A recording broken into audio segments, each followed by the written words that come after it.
லியனியஸ் viewers வணக்கம். Ganeshwari Prema crime story.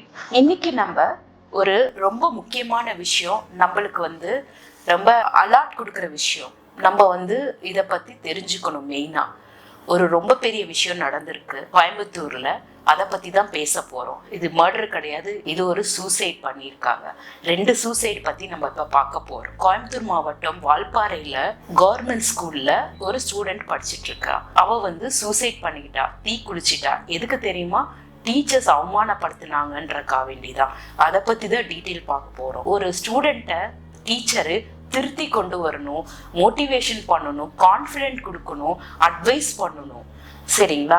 அந்த குழந்தை படிக்கலினாலும் என்ன, அந்த குழந்தை எதுல லாஸ் ஆகுது, எதுல அந்த குழந்தை கீழே போகுதுன்னு பார்க்கணும் இல்லையா? அதை விட்டுட்டு அந்த குழந்தைய இன்சல்ட் பண்றதும், கேவலப்படுத்துறதும், அவ அழகு பத்தி பேசுறதும், இந்த மாதிரி எல்லாம் எந்த டீச்சர்ஸும் பேசக்கூடாது. அது பேசினா என்ன ஆயிடுதுன்னா, குழந்தைங்க தப்பான முடிவு எடுக்கிறாங்க. ஒரு குழந்தைய வளர்த்துறது எவ்வளவு கஷ்டமான வேலை நினைச்சு பாருங்க. அதுவும் ஒரு பெண் குழந்தைய வளர்த்துறது எவ்வளவு கஷ்டமான வேலை. அந்த பொண்ணு 9th ஸ்டாண்டர்ட் படிக்கிறா. அப்படி நாங்க பேர் சொல்ல விரும்பல, அந்த பொண்ணை பத்தி எந்த விதமான அடையாளமும் சொல்ல விரும்பல. ஏன்னா அந்த பொண்ணு Under 15 இருக்கிறதுனால நாங்க பேர் சொல்ல விரும்பல. சரிங்களா? அந்த பொண்ணு 9th ஸ்டாண்டர்ட் படிக்கிறா. அப்படி கவர்மெண்ட் ஸ்கூல்ல November 8 அன்னைக்கு ஸ்கூலுக்கு போயிருக்கிறா. அப்படி போயிருந்தப்ப மேத்ஸ் டீச்சர் பார்த்து, என்ன தலையை நீ வலிச்சு சீவி இருக்க, கிளவி மாதிரி இருக்கிற நீ பாக்குறதுக்கு அப்படின்னு 1st to 9th ஸ்டாண்டர்ட் பிள்ளைங்களுக்கு முன்னால பிரேயர்ல சத்தமா மைக்ல சொல்லியிருக்காங்க. அந்த பொண்ணுக்கு அது ஒரு பெரிய இன்சல்ட்டா ஆயிருக்கு. இத போய் அந்த அம்மா ஸ்டாஃப் ரூம்ல பேசியிருக்கு. இந்த மாதிரி அவளை பார்த்தாலே எனக்கு அருகருப்பா இருக்கு, அவ தலை அப்படி சீவிட்டு வரா, அவ கொஞ்சம் கூட ஒரு இதே இல்ல அப்படின்ற மாதிரி பேசியிருக்காங்க. பட் அந்த பொண்ணு அவ்வளோ அழகான பொண்ணு, குடும்பத்துக்கு ஒரே பெண் குழந்தை அந்த பொண்ணு. அப்புறம் இன்னொரு தமிழ் டீச்சர் நீ ஹோம்ஒர்க் பண்ணலையா அப்படின்னு கேட்டிருக்காங்க. அந்த பொண்ணு சொல்லியிருக்கு, மேடம் என்னால ஹெல்த் எனக்கு இஷ்யூ ஆயிருக்கு, அதனால நான் 2 நாள் லீவ் போட்டிருக்கேன்னு சொல்லியிருக்கு. லீவ் போட்டு அந்த பொண்ணு வீட்டுல இருந்திருக்கு, ஹோம்ஒர்க் பண்ண முடியல. அது ஒரு பெரிய குற்றங்களா? அதுக்கு அந்த குழந்தைய பிடிச்சி, நீ ஹோம்ஒர்க் பண்ணல இல்ல, நீ பொய் சொல்ற இல்ல, போய் நீல் டவுன் பண்ணு, முட்டிக்கால் போட்டு நீ நான் பண்ணது தப்புதான், நான் பண்ணது தப்புதான் 100 வாட்டி சொல்லுன்னு சொல்லியிருக்கிறாங்க. எனக்கு கோபம் வர வரைக்கும் நீ அப்படி சொல்லிட்டே இரு, அதுக்கப்புறம் நான் உனக்கு பனிஷ்மெண்ட் தரேன்னு சொல்லிட்டு அந்த பொண்ணு அது அப்படி சொன்னதுக்கு அப்புறமேட்டு எந்திரிச்சு அந்த பொண்ணை நல்லா பிடிச்சி எல்லாத்துக்கு முன்னாலேயும் அரைஞ்சிருக்காங்க. இந்த கன்னத்துல 2 அடி, அந்த கன்னத்துல 2 அடி அடிச்சிருக்காங்க. எல்லாரும் சிரிச்சிருக்காங்க இந்த பொண்ணை பார்த்து. இந்த பொண்ணுக்கு அது ஒரு பெரிய இன்சல்ட் ஆயிருக்கு. அடுத்தது சயின்ஸ் டீச்சர் வந்திருக்காங்க. வந்துட்டு, என்ன நீ என்ன ரொம்ப ஆட்டிடியூட் காட்டுறியாமா கிளாஸ்ல, என்ன நினைச்சிட்டு இருக்க, நீ ஸ்லோ லேர்னர். அந்த ஸ்கூல்ல இந்த மாதிரி ஒரு கண்டிஷன்ஸ் வேற அவங்க போட்டிருக்காங்க. ஸ்லோ லேர்னர்னா அவங்களுக்கு பெஞ்சில் இடம் இல்லையாமா, கீழே தான் உட்கார வைப்பாங்க. நம்ம ஸ்லோ லேர்னர், நீயும் ஸ்லோ லேர்னர் தான், நீ கீழே உட்காருன்னு சொல்லியிருக்க. அதுக்கு அந்த பொண்ணு, மேடம் போன வாட்டி நான் 70% மார்க் எடுத்திருக்கேன், எதுக்கு என்னை கீழே உட்கார சொல்றீங்கன்னு கேட்டிருக்கு. இல்ல, நீ கீழே தான் உட்காரணும், நீ கீழே உட்காரு அப்படின்னு சொல்லியிருக்கிறாங்க.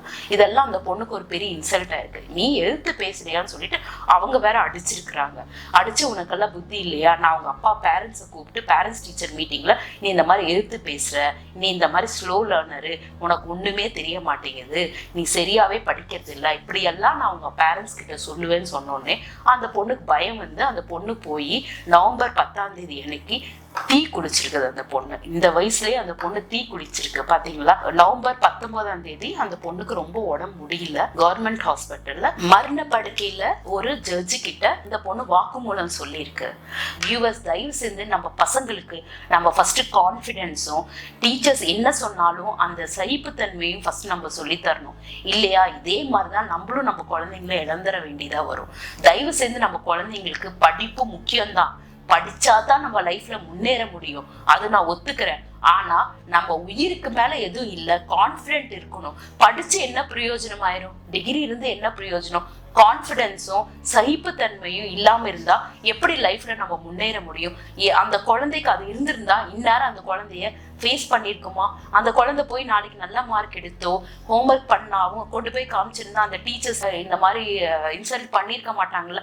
இன்சல்ட் ஆனா என்ன, அதெல்லாம் ஒண்ணும் இல்லை, நீ கவலைப்படாத, நான் இன்னைக்கு நீ இன்சல்ட் ஆற நாளைக்கு உங்க ஃப்ரெண்ட்ஸ் இன்சல்ட் ஆவாங்கன்னு சொல்லி இருந்திருக்கணும். அந்த குழந்தை முதல்ல பேரண்ட்ஸ் கிட்ட பேச முடியல.